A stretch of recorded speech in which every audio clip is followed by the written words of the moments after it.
بسم اللہ الرحمن الرحیم۔ السلام علیکم، میں ہوں عمران احمد اور آپ دیکھ رہے ہیں میرے YouTube channel AIO audio books.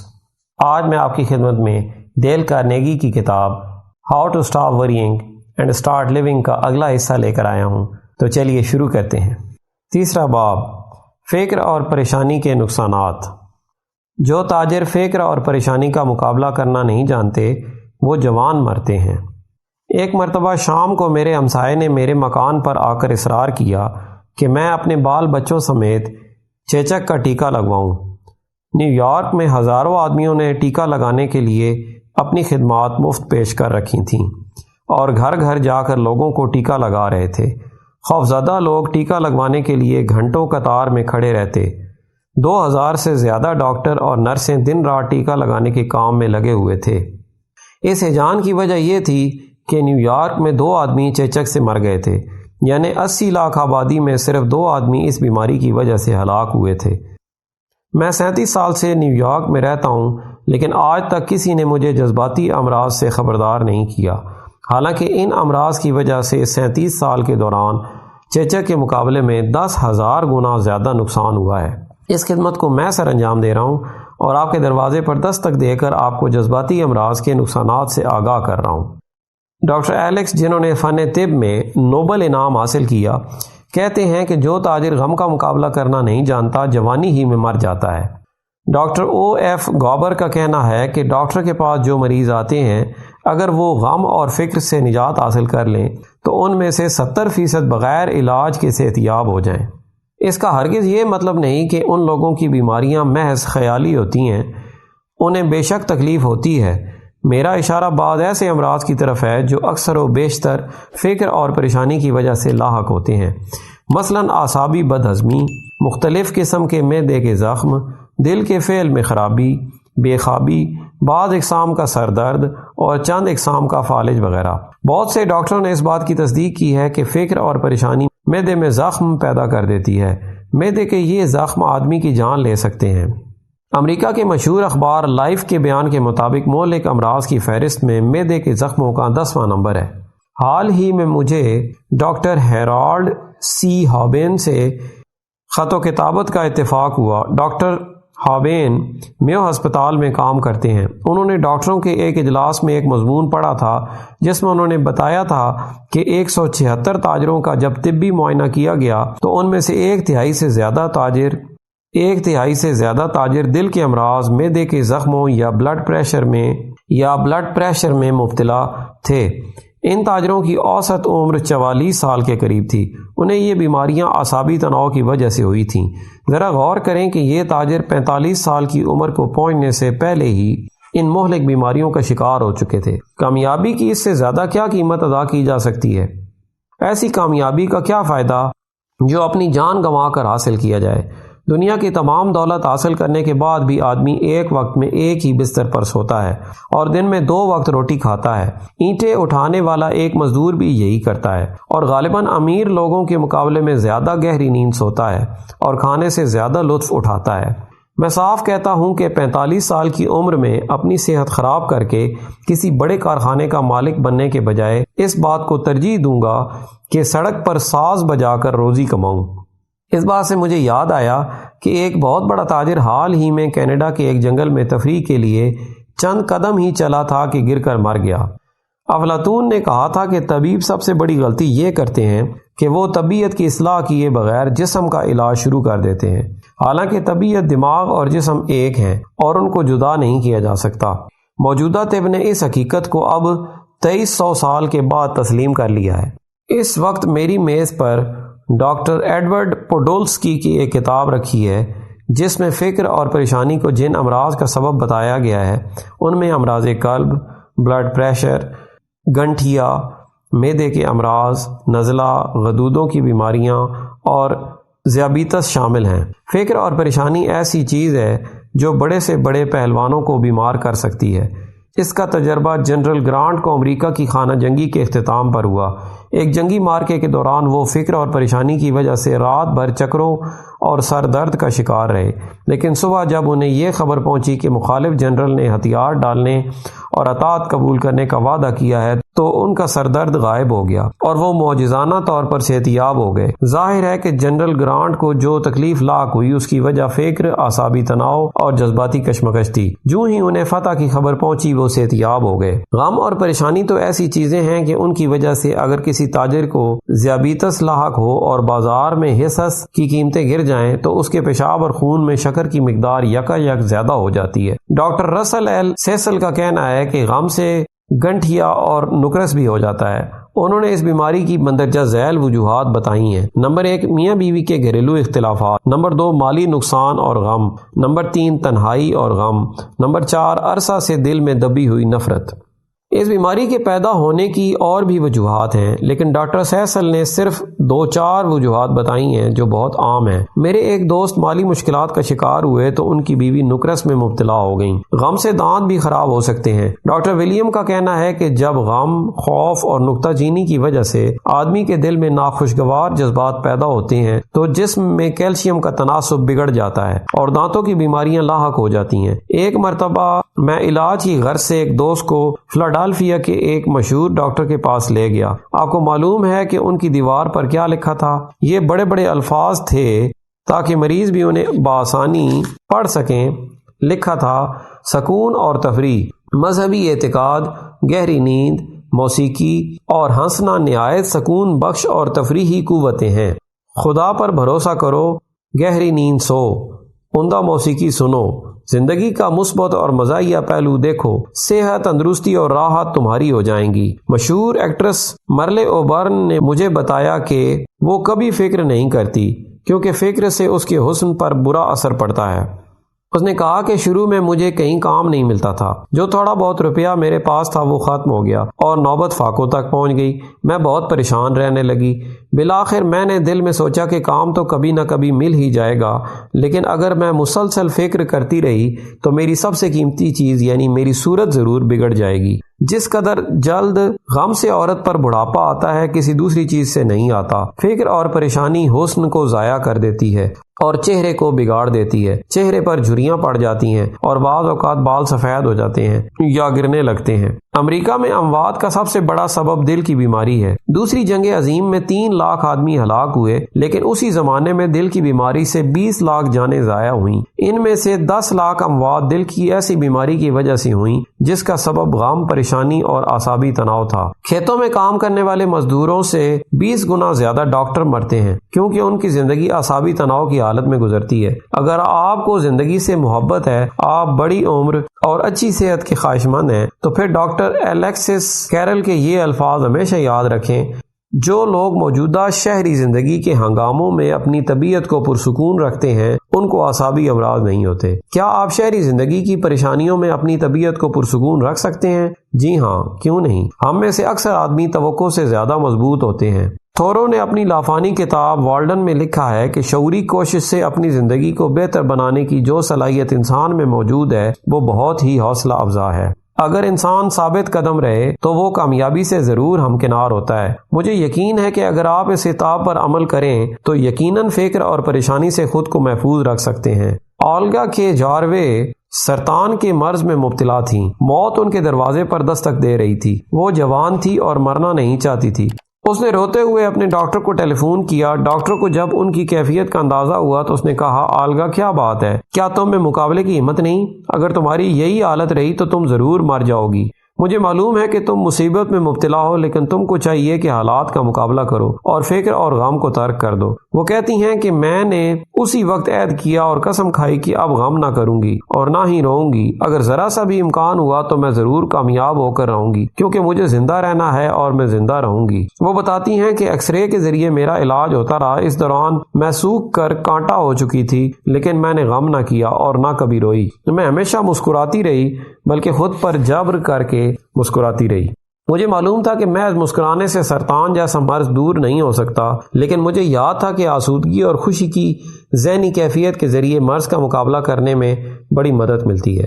بہرحال سرطان سے نجات حاصل کرنے میں میرے ساتھ یقیناً معجزہ ہوا۔ جیسی صحت مند میں اب ہوں ایسی پہلے کبھی نہ تھی۔ چنانچہ میں یہ الفاظ کبھی نہیں بھول سکتی، یعنی حالات کا مقابلہ کرو، فکر اور غم کو ترک کر دو بلکہ ان کا خاتمہ کر دو۔ میں اس باب کو ڈاکٹر الیکسس کیرل کے الفاظ کے ساتھ ختم کرتا ہوں، جو تاجر فکر کا مقابلہ کرنا نہیں جانتے وہ جوان مرتے ہیں۔ پہلے حصے کا خلاصہ: فکر اور پریشانی کے اہم بنیادی اسباب جن سے آپ کو واقف ہونا چاہیے۔ پہلا اصول: اگر آپ غم اور فکر سے بچنا چاہتے ہیں تو جو سر ولیم آسلر نے کیا آپ بھی اس پر عمل کریں، یعنی آج کی دنیا میں رہیں، مستقبل کی فکر نہ کریں، کیونکہ ہر رات کو سوتے وقت دن ختم ہو جاتا ہے۔ دوسرا اصول: آئندہ اگر فکر آپ کا پیچھا کرے اور آپ پریشان ہوں تو ویلس ایج کیریئر کا مجرب نسخہ استعمال کریں۔ نمبر 1، آپ اپنے آپ سے سوال کریں کہ اگر میں اپنی موجودہ مشکل کو حل نہ کر سکا تو میرا زیادہ سے زیادہ کتنا نقصان ہوگا۔ نمبر 2، دل کو مضبوط کر کے یہ پختہ ارادہ کر لیں کہ اگر وہ برا وقت آیا تو آپ اس نقصان کو برداشت کر لیں گے۔ نمبر 3، اس کے بعد اطمینان کے ساتھ اس شدید نقصان کو جسے آپ برداشت کرنے کا فیصلہ کر چکے ہیں کم کرنے یا اس کی تلافی کرنے کی کوشش شروع کر دیں۔ تیسرا اصول: اپنی صحت کی بربادی کی صورت میں انسان کو فکر اور پریشانی کی بہت بڑی قیمت ادا کرنا پڑتی ہے۔ یہ بات کبھی نہ بھولیں کہ جو تاجر فکر سے مقابلہ کرنا نہیں جانتے وہ جوان مرتے ہیں۔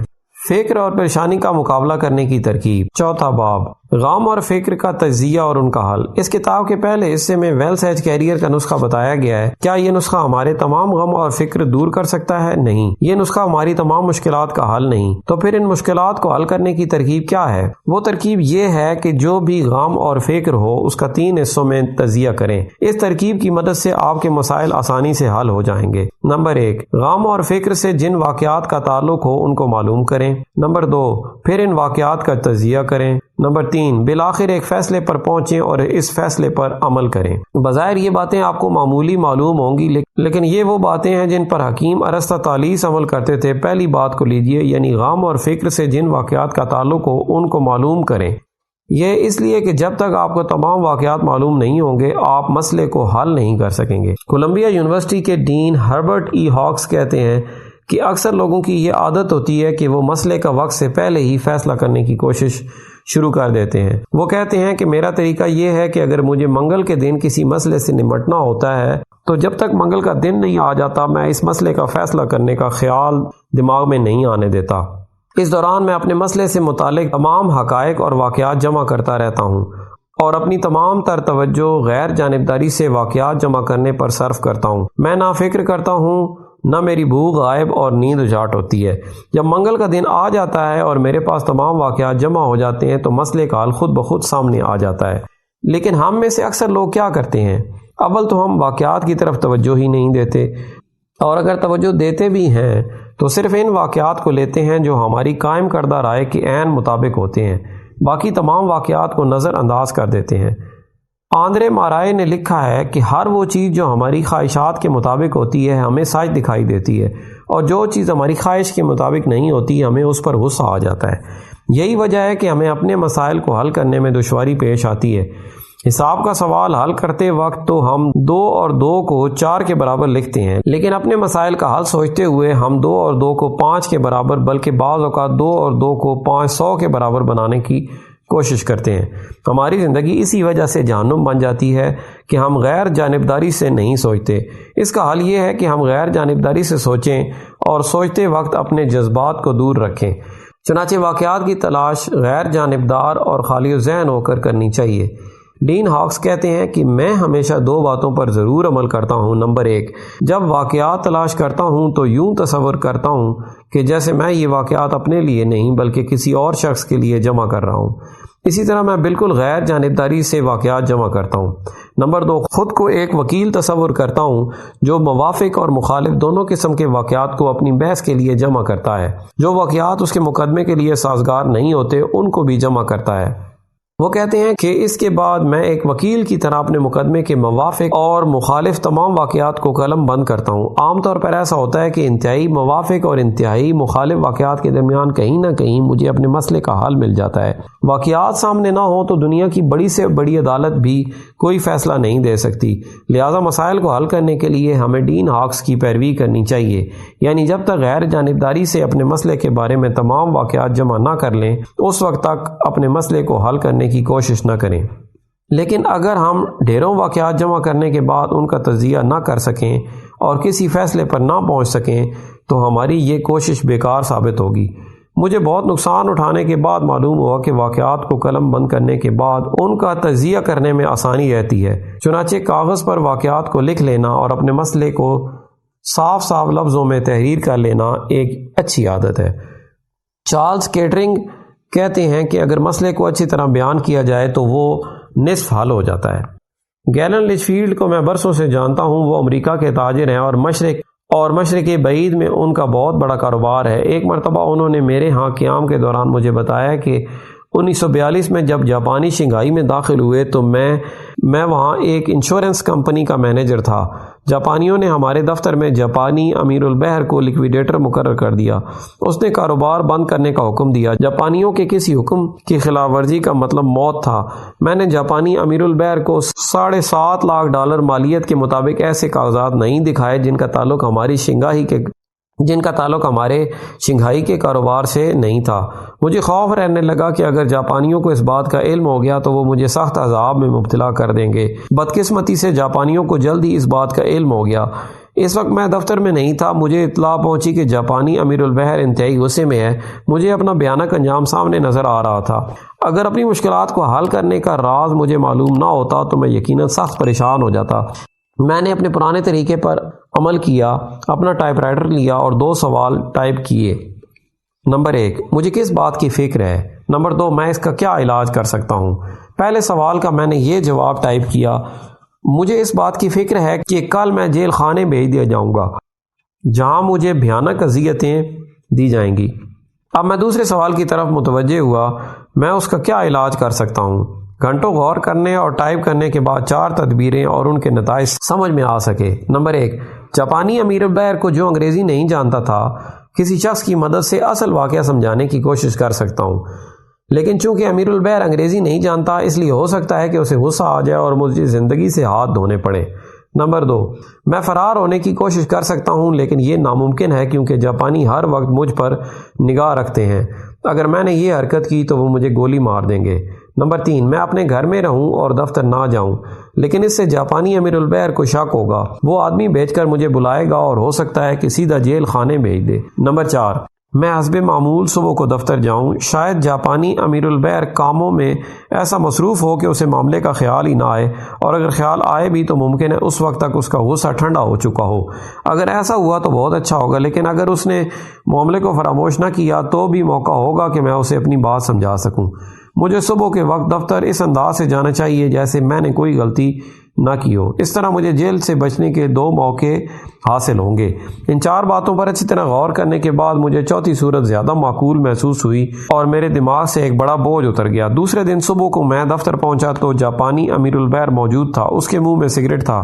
حسب معمول اس نے مجھے آنکھیں پھاڑ کر دیکھا لیکن منہ سے کچھ نہ بولا۔ خدا کا شکر ہے کہ 6 ہفتوں کے بعد وہ ٹوکیو واپس چلا گیا اور میری پریشانی ختم ہو گئی۔ جیسا کہ میں پہلے بھی بیان کر چکا ہوں، میری جان بچنے کی وجہ یہ تھی کہ میں نے ایک دن پہلے اپنی ہر اقدام کا اچھی طرح جائزہ لے لیا تھا اور اطمینان سے ایک نتیجے پر پہنچ چکا تھا۔ اگر میں ایسا نہ کرتا اور گھبرایا ہوا دفتر پہنچتا تو جاپانی امیر البحر کو مجھ پر ضرور شک ہو جاتا اور وہ فوری طور پر میرے خلاف کوئی نہ کوئی قدم ضرور اٹھاتا۔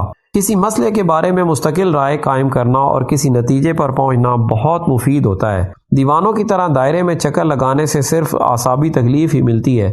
جب میں کوئی واضح فیصلہ کر لیتا ہوں تو میری 50% پریشانیاں ختم ہو جاتی ہیں، اور میں جب اس فیصلے پر عمل کرتا ہوں تو باقی 40% پریشانیاں بھی ختم ہو جاتی ہیں۔ مندرجہ ذیل اقدامات پر عمل کر کے مجھے اپنی 90% پریشانیوں سے نجات مل جاتی ہے۔ نمبر 1، چنانچہ جن معاملات کے بارے میں مجھے فکر ہوتی ہے میں انہیں تحریر کرتا ہوں۔ نمبر 2، جو کچھ تدارک ممکن ہے اس کو لکھتا ہوں۔ نمبر 3، اور جب فیصلہ کر لیتا ہوں تو اس پر عمل شروع کر دیتا ہوں۔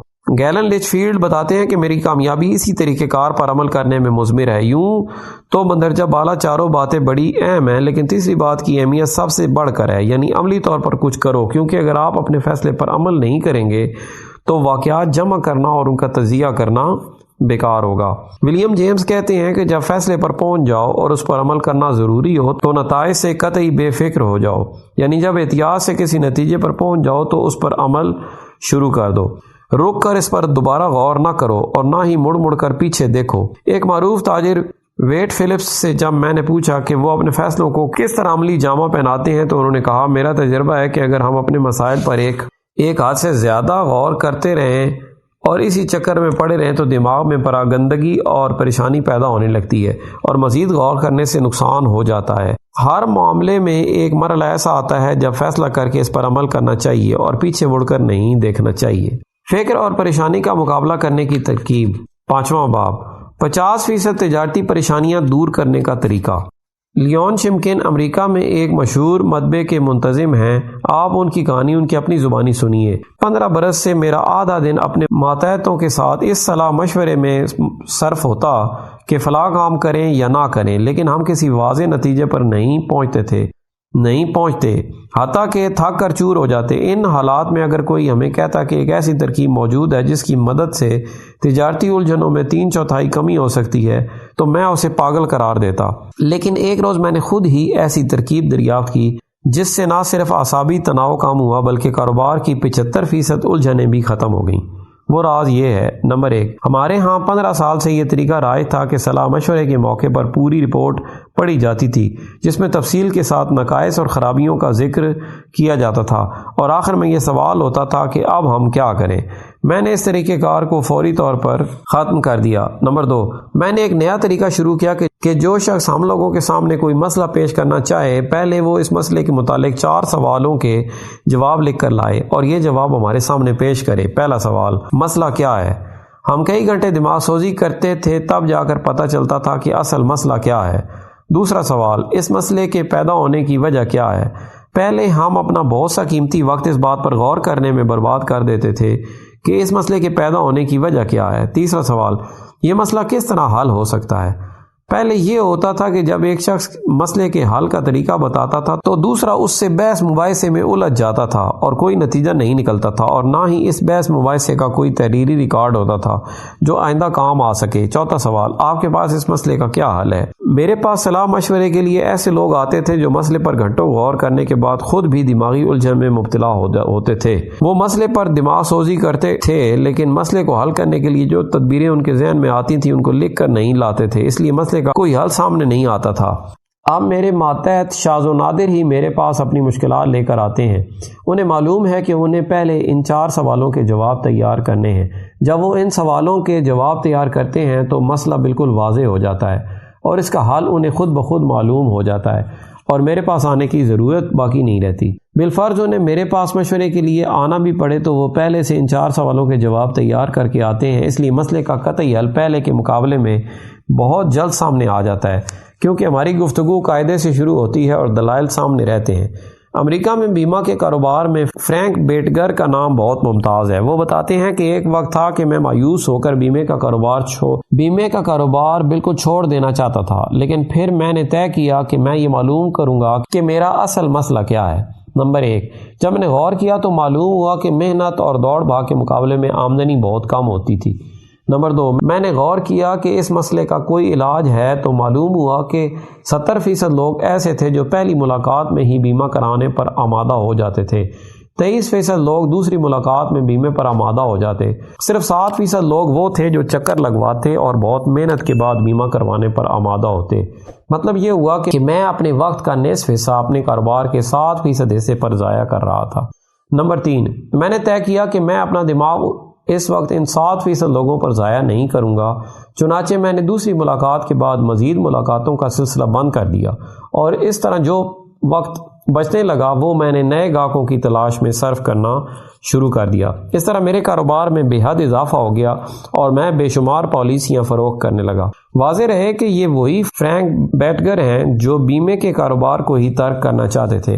دوسرے حصے کا خلاصہ، فکر اور پریشانی کا تجزیہ کرنے کی اصولی ترکیب۔ قاعدہ نمبر 1، متعلقہ واقعات فراہم کرو۔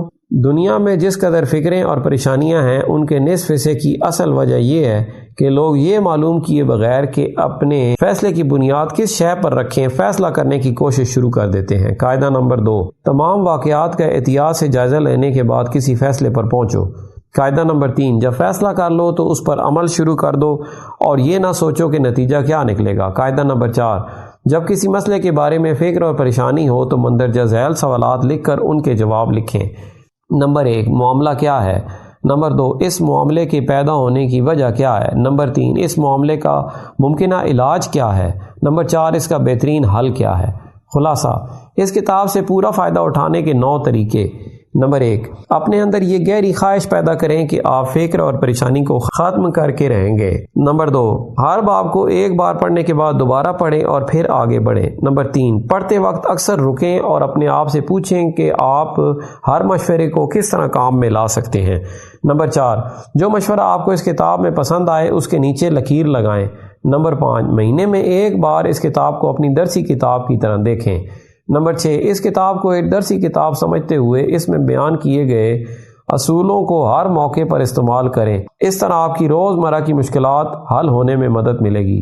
نمبر 7، کوئی انعام مقرر کریں، اور جب بھی کوئی دوست آپ کو اس کتاب کے اصولوں کی خلاف ورزی کرتے ہوئے پکڑے تو اس کو یہ انعام دیں۔ نمبر 8، ہر ہفتے اپنی ترقی کا جائزہ لیں، دل سے پوچھتے رہیں کہ آپ نے کیا غلطیاں کی ہیں اور آئندہ اپنی بہتری کے لیے آپ نے کیا سبق سیکھا ہے۔ نمبر 9، اس کتاب کے آخر میں چند صفحے مخصوص کریں اور ان میں لکھتے رہیں کہ آپ نے اس کتاب کے اصول کس طرح استعمال کیے ہیں۔ ویڈیو کو آخر تک دیکھنے کے لیے میں آپ کا بہت مشکور ہوں۔ امید ہے آپ کو یہ ویڈیو پسند آئی ہوگی۔ اپنا خیال رکھیے اور ہمارے اس چینل کا بھی۔ اللہ حافظ۔